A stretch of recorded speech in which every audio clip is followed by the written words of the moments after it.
Hidup itu mbok mengalir saja.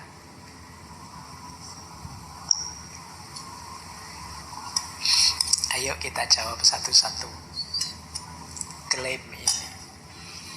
Jawaban pertama, iya benar, mengalir itu asik, mengalir itu indah. Seperti sungai yang mengalir tidak pernah memaksakan jalannya. Tetapi sungai yang kalian pakai analogi itu arahnya jelas, muaranya jelas, pada akhirnya ke laut. Jadi jangan dikira sungai yang mengalir itu sekedar ikut saja, nggak tahu tujuan akhirnya. Tahu dia tujuan akhirnya kemana, ke laut pada akhirnya. Bandingkan kalau kita mengalir, kita yang mengalir nggak tahu pada akhirnya kita kemana.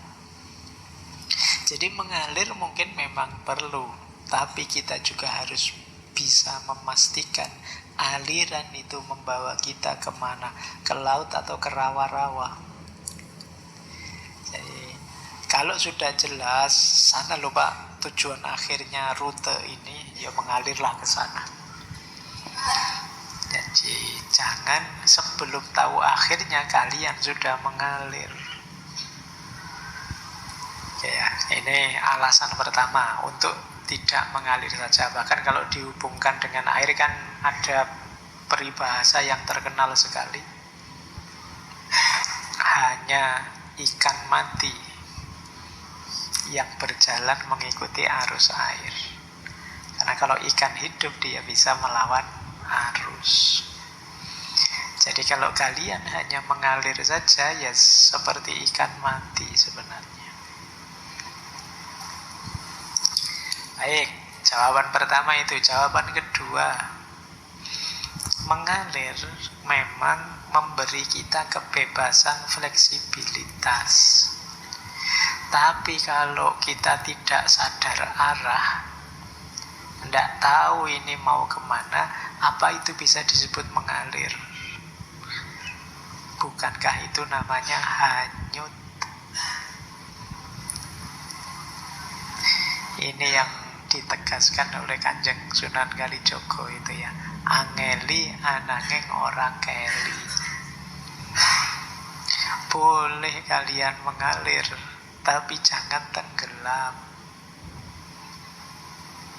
Tidak tenggelam itu berarti kalian sadar ini aliran mau kemana.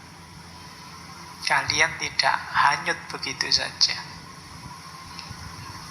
Jadi mengalir saja itu ya, kalau sepenuhnya mengalir tanpa sadar alirannya kemana, tentu saja negatif. Kalian tenggelam.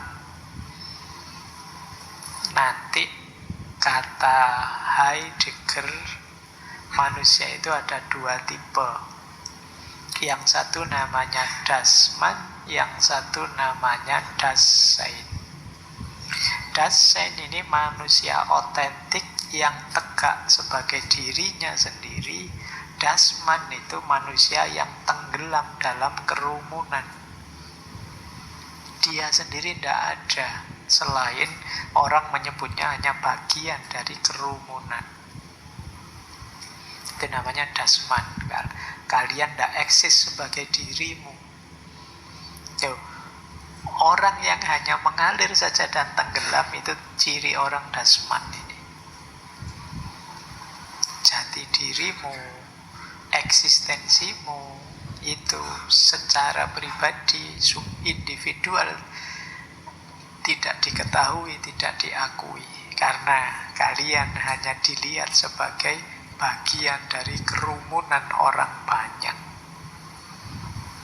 Nah, maka Sunan Kalijogo menyebut, ya mengalirlah, tidak apa-apa, tapi ya jangan sampai tenggelam. Berarti kalian tetap tegak, tetap sadar, meskipun mengikuti aliran. Ini jawaban kedua. Jawaban ketiga, mengalir itu mungkin bagus untuk hal-hal yang ringan. liburan, hobi, kesenangan sementara boleh. Tapi untuk hal-hal yang besar, jangan mengalir saja. Kesehatan, pekerjaan, itu yo bahaya kalau kalian mengalir saja. Mas, mbok yo dijaga kesehatanmu, Mas. Alah Pak, saya mengalir saja, waktunya sakit yo biar sakit, waktunya bahaya kalau kamu begitu prinsipmu. Mas, mbok cepet diselesaikan studinya, nanti kamu kan longgar. Alah Pak, saya mengalir saja, waktunya lulus ya biar lulus, kalau tidak lulus ya sudah. Jadi ya lebih menyusahkan hidupmu nanti. Jadi untuk hal-hal urgent penting, ya kalau bisa jangan mengalir saja. Pilihlah, putuskan apa yang kamu mau. Tunjukkan aku mau ini loh, menuju ke sana. Jangan hanya mengalir saja. Ya kalau untuk hal-hal kecil, iseng apa gitu ya monggo. Untuk hobi mungkin bisa, untuk hiburan mungkin bisa. Drama Korea, ngikuti yang sedang rame apa, ayo tak tonton nih, yang lain tidak masalah sih. Tapi kalau untuk yang penting-penting jangan. Gitu loh. Untuk studimu jangan nyari jodoh, mengalir saja Pak, sedapat-dapatnya apa gitu. Ya jangan, kalian harus milih. Oke ya, jadi bedakan ini karena saya tahu argumen mengalir ini banyak sekali dipakai teman-teman. Semoga tidak dipakai untuk nutupi malesmu saja sebenarnya. Ini kalau yang sungguh-sungguh ya pengen mengalir. Kalau yang males sih obatnya beda. Jadi seperti perahu, kita bisa ikut arus, tapi ya tetap pegang dayung biar tidak terbawa ke tempat yang salah. Ikut arus meringankan perahunya, tapi kan kalau ke arah yang salah kan juga rugi kita. Maka kita tetap pegang dayung biar kita bisa mengarahkan. Yang terakhir, kalau ini dalam Islam, ada konsep tawakal. Tawakal itu pasrah pada Allah, itu kita tetapkan setelah ikhtiar dijalankan. Jadi tawakal itu di belakang, setelah ikhtiar, jangan ditaruh di depan.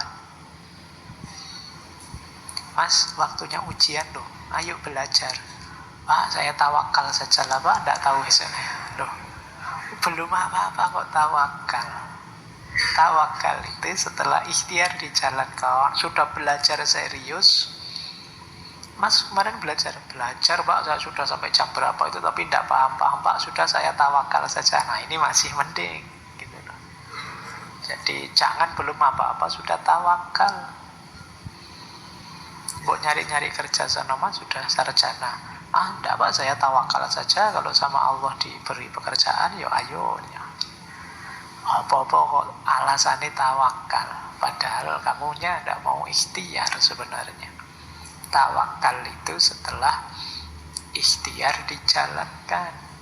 Tawakal itu kan bahasa mengalir ini.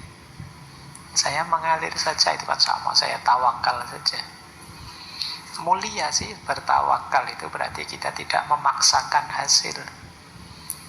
Tapi tanpa ikhtiar ya tawakal tidak ada nilainya.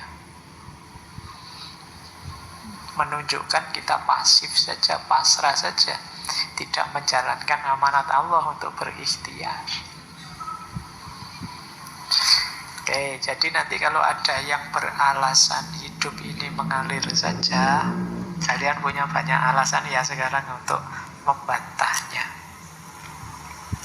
Biar ini tidak dipakai sebagai dalih kalian jadi pasif, kalian tidak aktif menikmati hidupmu. Seperti Kanjeng Sunan Kalijaga tadi, tetap iya, kalian harus update, mengikuti perkembangan zaman, mengalir, tapi jangan tenggelam. Angeli ananging ora keli.